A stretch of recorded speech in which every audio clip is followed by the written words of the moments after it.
The rooftop gallery smells like expensive candles and quiet power. Thin white string lights drape over exposed brick. Black-clad waiters move like shadows between guests who wear their wealth like a second skin. Abstract paintings hang on every wall, each one tagged with a price that could pay off a car. Nadia Rahim does not belong here. She knows it the second her sneakers hit the polished slate floor. She is wearing a satin rust-brown slip dress with a cropped olive utility jacket thrown over it, the kind she thrifted from a vintage spot in Brooklyn. Her gold hoops are big. Her natural hair is pulled up loose. Her brown skin glows under warm light. She looks like herself, which tonight feels like the wrong answer. She is here because her roommate Danny dragged her. Free art and free wine, Danny had said. Nobody asks questions at these things. Danny disappeared the moment they walked in and has not been seen since. Nadia is holding a glass of sparkling water and staring at a painting that looks like a red scream frozen on canvas when the voice hits. You came. She turns. The man standing 2 feet behind her is not talking to her. She is sure of it. He is looking in her direction, but the words feel too specific, too settled, like they belong somewhere. He is tall. Dark navy dress shirt, top 2 buttons open, sleeves rolled up to the elbows with the kind of casual precision that takes real effort. Slim black trousers. No tie. His watch is a simple brushed gold. His jaw is sharp. His eyes, when they land on her, are the color of deep amber and they do not move. He is Reece Montague. She knows the name because everyone in New York knows the name. Youngest partner at Montague Capital. His face has been in 3 magazine covers in the last year. She opens her mouth. I think you have the wrong person. Do I? He tilts his head. There is no smile, but there is something. A flicker. Before she can answer, a woman in a white blazer appears at his elbow with a camera crew behind her. Mr. Montague. Perfect timing. The curator wants a few words and a photo. And is this your +1 for the evening? The camera is already up. The room is already looking. Nadia feels 14 pairs of eyes land on her at once. She is, Reece says. Flat. Final. No hesitation. Nadia stares at him. He looks back at her with exactly one message in his eyes. Play along. She smiles for the camera. The flash fires. And something in the room shifts so hard she feels it in her chest. The balcony off the gallery is quieter. City noise hums 12 floors below. The lights of lower Manhattan stretch out like scattered gold. Nadia leans against the railing and looks at Reece.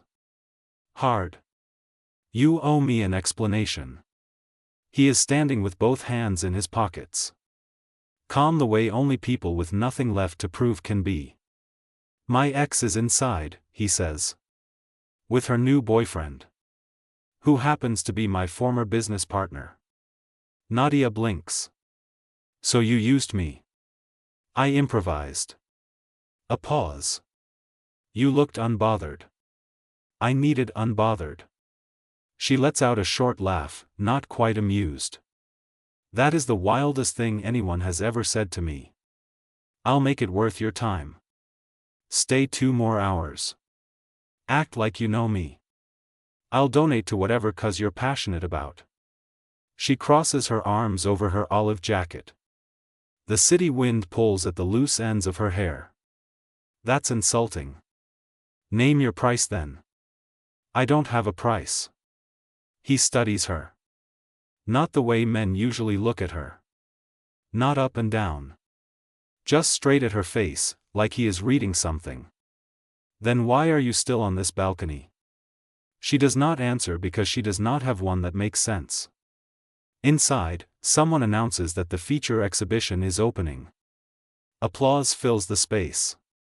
Through the glass doors, Nadia watches a woman in a sleek ivory column dress turn and scan the room. She is stunning. And when her eyes land on the balcony doors, she goes very still. Reece does not flinch. But his jaw tightens, just barely. "That's her," Nadia says quietly. Not a question. "Yes." "What did she do?" He exhales slow. "She left the week my company almost collapsed. Took half our shared investor contacts with her on the way out." Nadia looks at the woman inside. Then at him. Then she uncrosses her arms. 2 hours, she says. "And you answer one honest question." "Whatever I ask." No deflecting. He turns to look at her then, and for the first time something in his expression cracks open just slightly. "Deal." She reaches out her hand. He shakes it. His grip is warm. Neither of them lets go immediately. Inside, the woman in ivory is still watching. And somewhere across the city, a photo of Nadia and Reece at the gallery is already being uploaded to a gossip account with 40,000 followers. Neither of them knows it yet. The internet decides who Nadia is before she wakes up. By 7 the next morning her phone is full of notifications from accounts she does not follow. The photo from the gallery has been shared 400 times. The caption on the original post reads, "Reece Montague finally bringing someone real to the table?" She's giving everything his ex never was. Her roommate Danny is sitting on the kitchen counter eating cereal and reading the comments out loud with the energy of someone watching a reality show. "Okay, but who is she is trending, Nadia?" "Trending." Nadia stares at her coffee. It was 2 hours. It was nothing. Her phone buzzes. Unknown number. She answers. "Ms. Rahim." The voice is smooth, practiced. "This is Celeste Park. I'm Reece Montague's communications director. He'd like to meet this morning. There's been a development." The development is sitting across from her 40 minutes later in a glass-walled conference room on the 31st floor of a building that smells like leather and filtered air. Reece is in a charcoal blazer over a black crew neck. He looks like he has not slept but still somehow looks like that. The city spreads out behind him through floor-to-ceiling windows. "The photo went wider than we expected," he says. "I saw. My board has a gala next month. There's a partnership vote 2 weeks after that. My personal stability is being used as a metric by 2 key investors." He pauses. "I need the optics to hold." Nadia sets her coffee down. "You want me to keep pretending? I want to compensate you properly. Name the number." "Reece." She says his name like a warning. "I'm a junior curator at a nonprofit gallery in Bushwick. I don't have a publicist. I don't have a stylist. I am not built for whatever this is. You handled last night better than anyone I know who is built for it." She looks at him. He looks back. The city hums between them. "One honest question," she says. "That was our deal." He nods. "Do you actually want this or are you just afraid of her seeing you lose?" The silence that follows is long. "Real.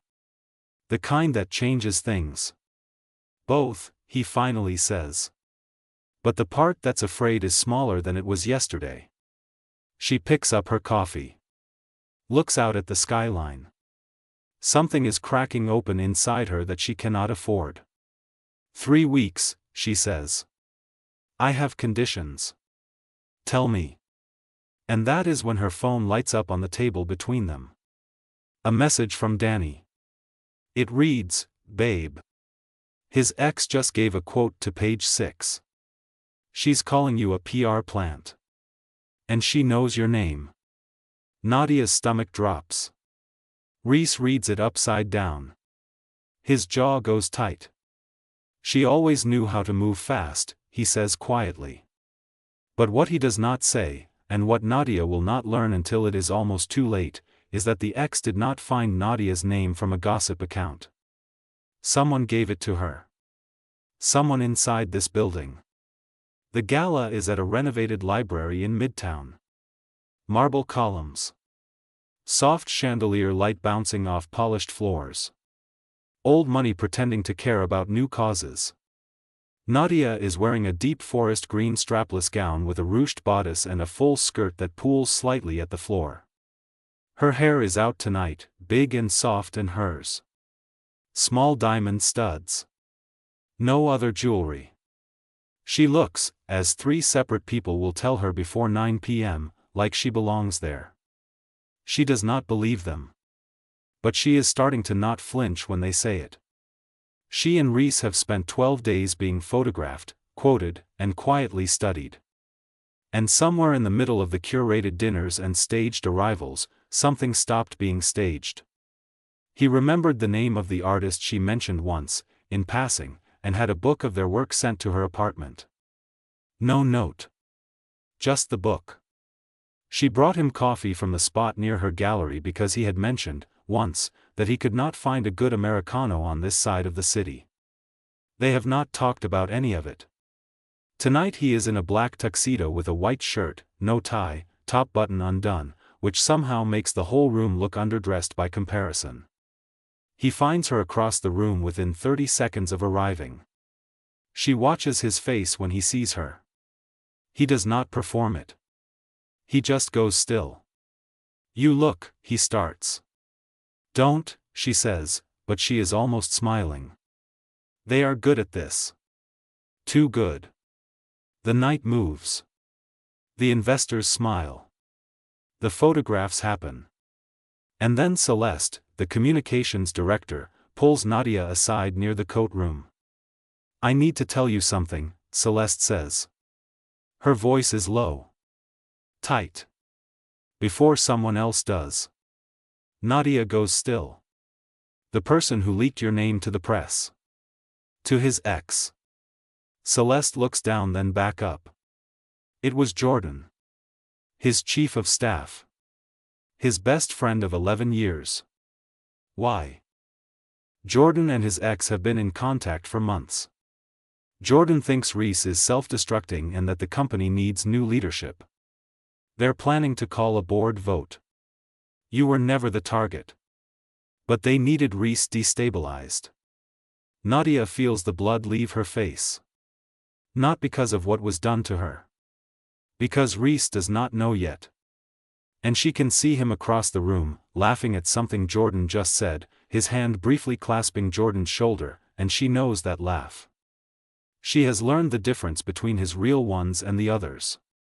That one is real. She walks across the marble floor. She touches Reece's arm once, light, and he turns to her immediately.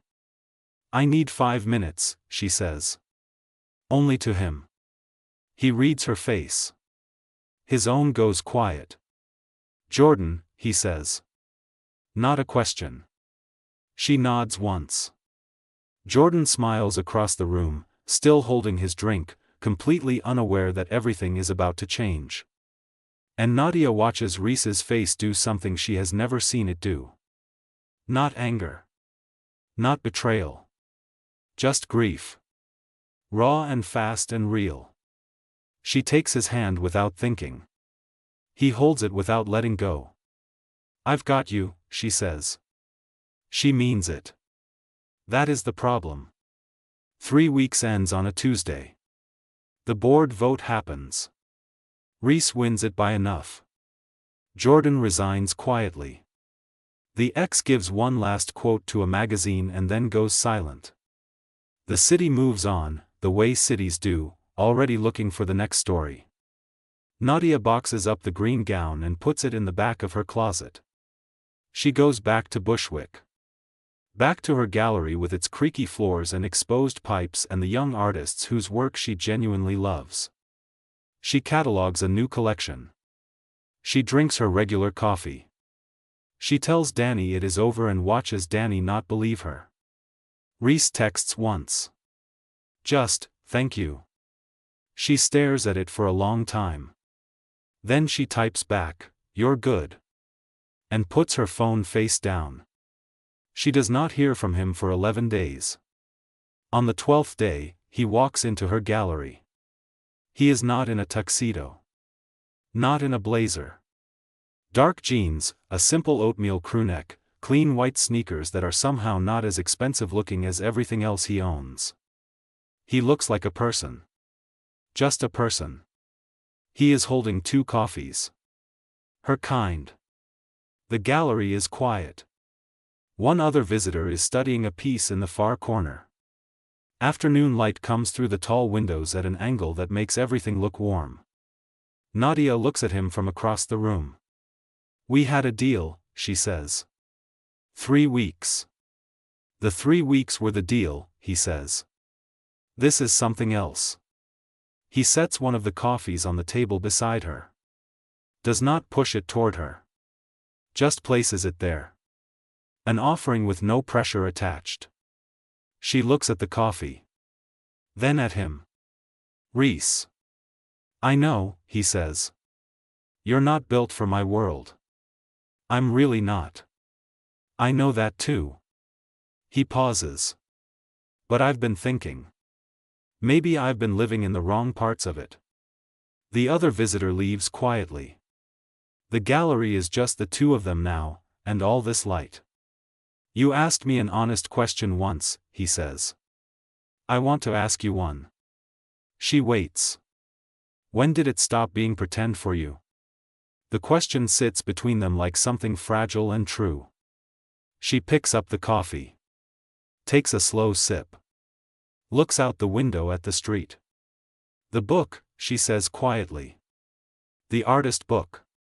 You didn't even leave a note. You just knew." He exhales. Soft. Like he has been holding that in. "The coffee," he says. "You remembered how I took it after I said it once." She looks at him then. Really looks. The grief he carried for 11 years of friendship in one night. The way he held her hand and did not perform it.